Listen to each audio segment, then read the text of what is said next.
Now I'm going to help you. This side of the tape is directed to your conscious mind, the part of your mind where you make decisions and where you are aware of now. I will explain a number of techniques you must use to create patterns of confident behavior. Use these techniques deliberately until they become habits for you. They will provide a framework in which the energy released from your unconscious will be expressed. Your unconscious mind is all the memory, wisdom, and perception that you're unaware of at any one time. It contains all your hidden potential and inner power. On the other side of this tape is a powerful hypnotic induction, which releases the power of the unconscious mind to give you strength and confidence. It will program your mind for success. You should listen to it only when you can relax safely and comfortably and ignore the outside world completely. Each of us is different. We all want confidence, but we all have different lives to live. I would like you to think for a moment now about what you want confidence for. Take a moment or two to think about that. Where will you use it? What changes will it make for you as you are more confident? Let's take a specific example. Imagine a scene in your head now where you are totally confident. Imagine you are seeing a film right now of a time in the future when you're using your confidence to achieve something you really enjoy. Do whatever you would do if you knew you couldn't fail. Just sit back now and watch yourself achieving excellence. Notice how you look, the expression on your face, the light in your eyes. Notice the life, the grace, and the elegance in your movements. Let the camera of your mind move all around the scene and replay it as slowly or as fast as you wish, as many times as you wish, so that you become fully acquainted with every aspect of your presence during a moment of successful achievement. Notice how you're sitting or standing, your expression, and your movement that lets you know that this is a moment of great success. The concentration or happiness on your face, the grace, ease, or commitment of your movements, the sense of mastery. And pay attention here to the sensations in your body, and notice how your body responds to your imagination. Your body responds to all the pictures that are conjured up in your mind, deliberately or accidentally, in exactly the same way. Now, you are going to use this responsiveness. As you continue to visualize this time of confidence, and as you feel the pleasure and power of it, gently and precisely press together the finger and thumb of one hand. Doesn't matter which hand, just do it. Whenever you want confidence, whenever you need to be reminded of your powerful positive potential, repeat that exact same pressure with your finger and thumb, and recall this picture vividly and clearly to stimulate you to be fully in your own power and confidence again. By repeating this gesture every time you think of this image and feel these confident feelings, you are creating an association that will allow you to bring these feelings back whenever you want them. Don't underestimate the power of your mind here. Do this simple but powerful exercise and you'll find it gets easier and easier and more powerful every time. You see, the human mind works by association. When we've experienced two things together for a little while, one will automatically remind us of the other. This associational linking is very powerful. For example, I like traveling, so whenever I go to the airport, I feel that excitement, even if I'm just going to pick someone up. The rule is, repetition is the mother of success. So let's just repeat this mental visualization. Remind yourself of that picture of you being successful and confident. It doesn't matter if it's not very clear at first. Each time you do it, it'll improve. Home in on the part of it that makes you feel best. Magnify that part. Make it bigger, brighter, louder, bolder, brilliant, richer in your mind. Really feel it within you and around you. And when that confidence is at its peak, press your finger and thumb together again in exactly the same way as you did before. And say to yourself, I am confident. And then relax. You are making that finger and thumb pressure into a signal to your unconscious mind to call up that feeling of confidence and power within you. Practice this imagining for at least 3 weeks every day, and then whenever you feel challenged, you can repeat that exact same movement. Concentrate for a few moments and access your inner state of confidence. Do it 21 times in a row. Olympic athletes the world over have used exactly this technique to prepare to win their competitions. Now you can use it. You see, we're all born with confidence. Babies are confident. They cry and they expect to be fed. They explore and they have no fear. We all have the ability to regain the confidence we are born with. And one of the main things we have to do, which is ridiculously simple, is just to make room for confidence. People who've lost confidence feel fear, and so they often hurry to get past things or hang back and avoid them. They speak too little or too fast. And when they feel awkward because they're doing these things, they have a tendency to do them even more. To let ourselves feel confident, we need 2 simple qualities: patience and flexible thinking. A few years ago, I was giving a presentation at a conference. I was on a panel with 2 other speakers, and while they spoke, I was really enjoying relaxing and being a member of the audience. And so it came as a bit of a shock to me when I was called to speak. I went to the rostrum and looked out and saw a huge room full of people looking at me. All of a sudden, I felt my stomach tighten and my hands went clammy and started to tremble. I was very surprised because I'm used to appearing in public, so I wasn't expecting to feel anything like that. So what I did was nothing. I just stood there and I noticed my feelings. First of all, I noticed my breathing, and I got used to standing where I was. I thought for a moment about what I was going to say and how much I believed in it, and I accepted that my body was excited. I was excited.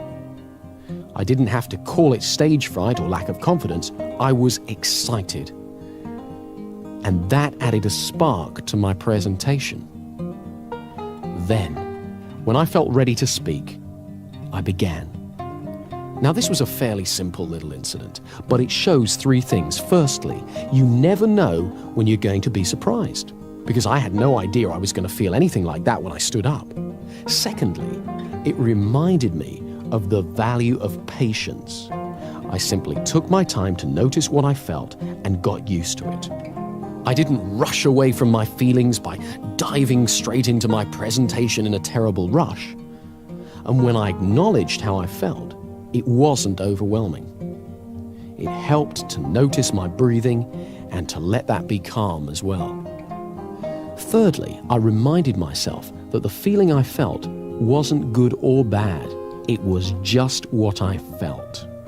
And I could choose to call it fear or stage fright or eagerness or excitement. And I chose to call it excitement. I was reminded of this when I was sent a tape of my presentation, and I heard the pause before I started to speak. That was the pause I took to make room for my confidence. There are lots of ways you can make room for confidence in your life. In conversations, we can practice confident listening. Confident listening is allowing yourself to concentrate fully on the other person's speech.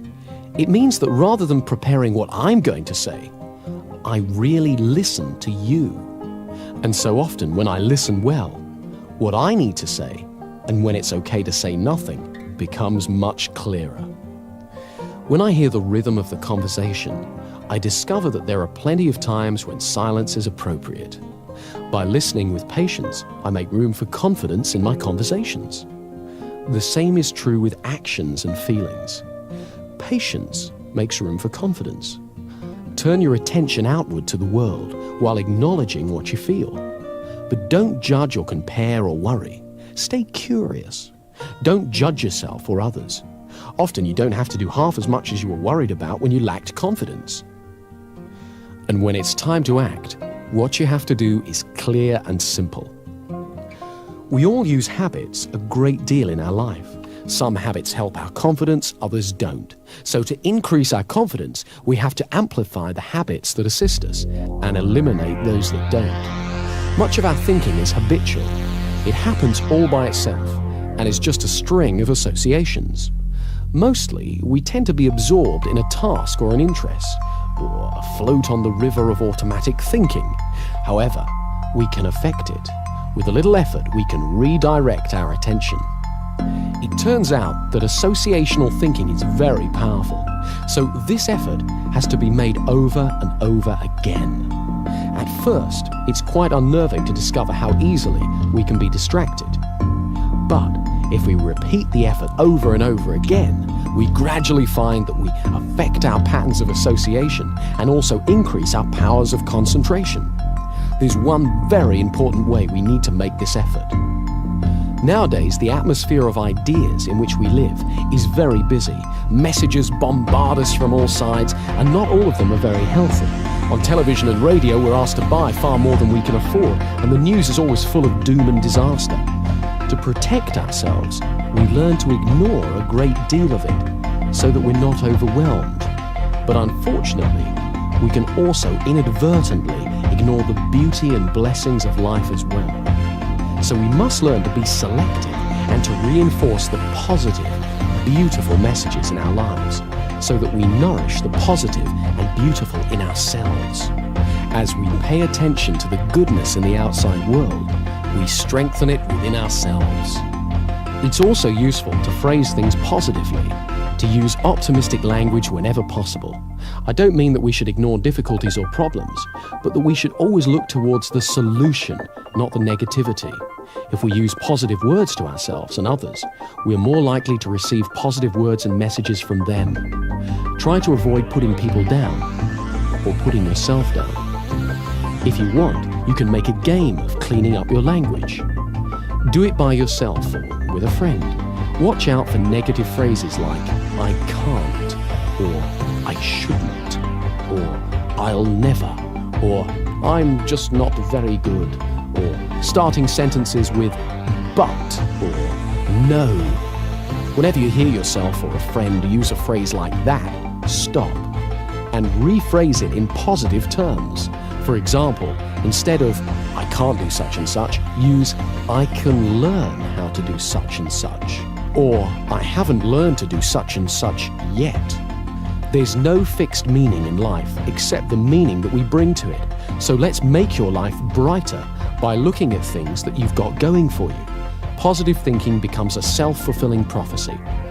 Every time we pay attention to something, we energize its presence within us. If we pay attention to negative thoughts, we just make them stronger. So they crop up more and more often. But when we pay attention to positive thoughts, we strengthen them so that they return to our consciousness more and more often. Whatever you pay attention to returns to your awareness more and more frequently.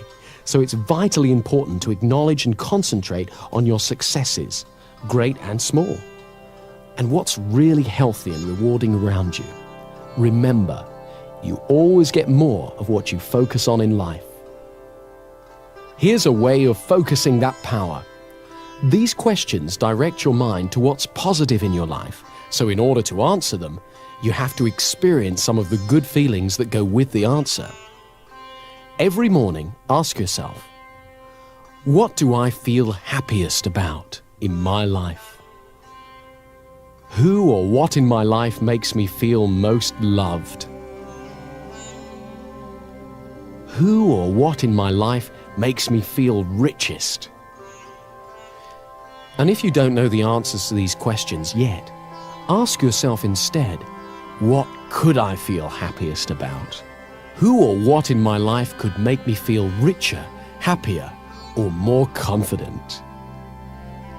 When you were a child, you may have seen a model railway in a shop window. The train would go round and round the window, across the front and into a tunnel, and then out of the tunnel on the other side, across the front of the window, back into the tunnel, and so on. The conscious mind is a bit like the window. We see the train of our thoughts when it crosses the front of the mind, but the train carries on out of sight and pulls whatever we've seen through the tunnel, the unconscious mind.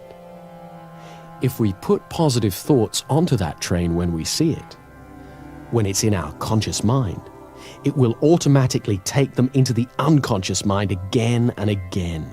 So whenever you think of yourself, think of your successful self, and the automatic, incessant train of our thoughts will take that positive picture of yourself to your unconscious, and slowly but surely, your fundamental view of yourself will improve, and it will become natural to think of yourself as successful, competent, and confident.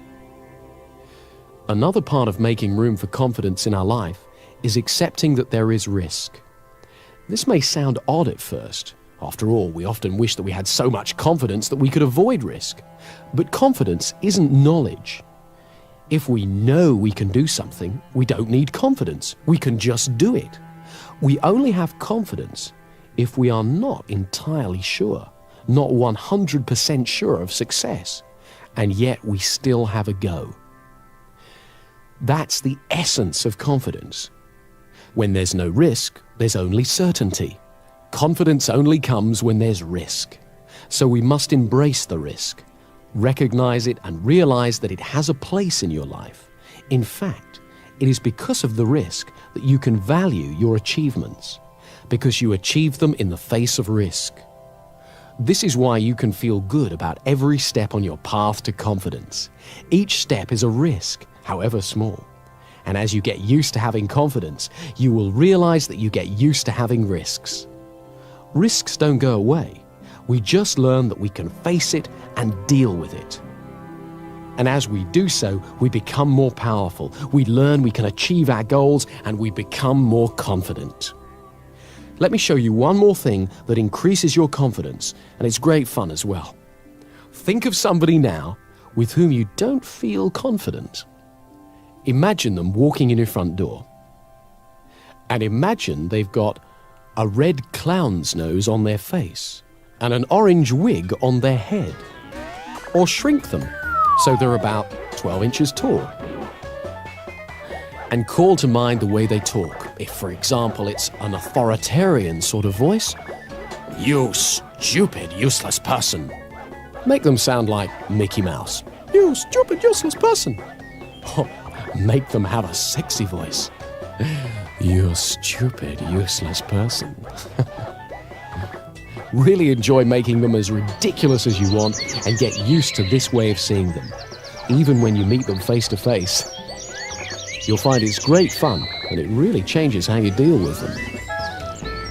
It's very empowering and enjoyable to look forward to the success in our future, and the more we get used to it, the more it happens.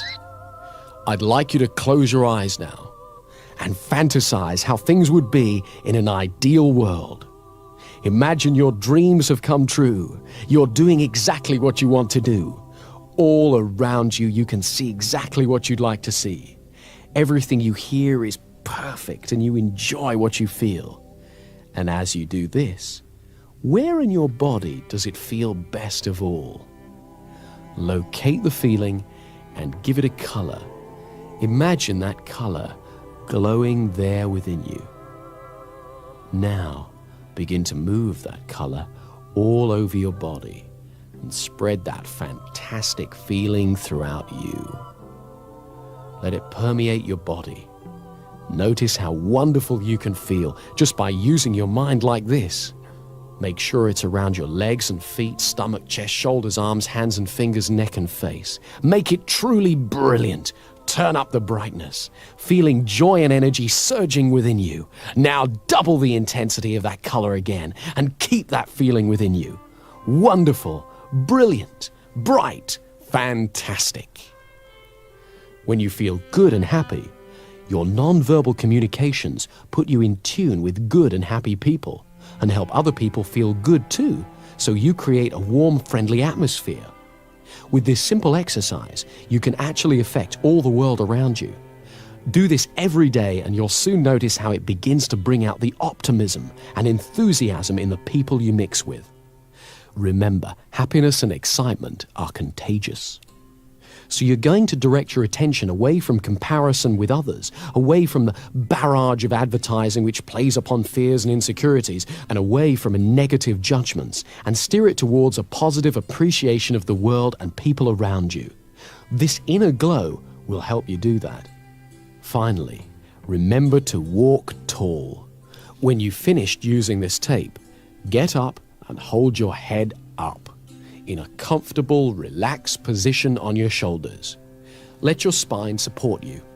Imagine that a golden thread runs vertically up through your spine and straight up to the sky, and that thread supports you. Let yourself relax, safely held by that thread. This relaxed, upright stance is the natural position of confidence, and it will soon be as natural to you as breathing. So enjoy it. And to give you a rock-solid foundation for your confidence and power, use the hypnotic induction on the other side of this tape every day for 3 weeks, and as often as you want thereafter. Side 2 is a powerful hypnotic induction that will reinforce all the work you've done on this side and will boost confidence at every level of your mind. Whenever you want to relax deeply and totally, go somewhere where you don't have to be aware of the outside world and use side 2 to go into as deep a trance as you need to. Each time you go into trance, the effect gets stronger. So use it every day for 3 weeks.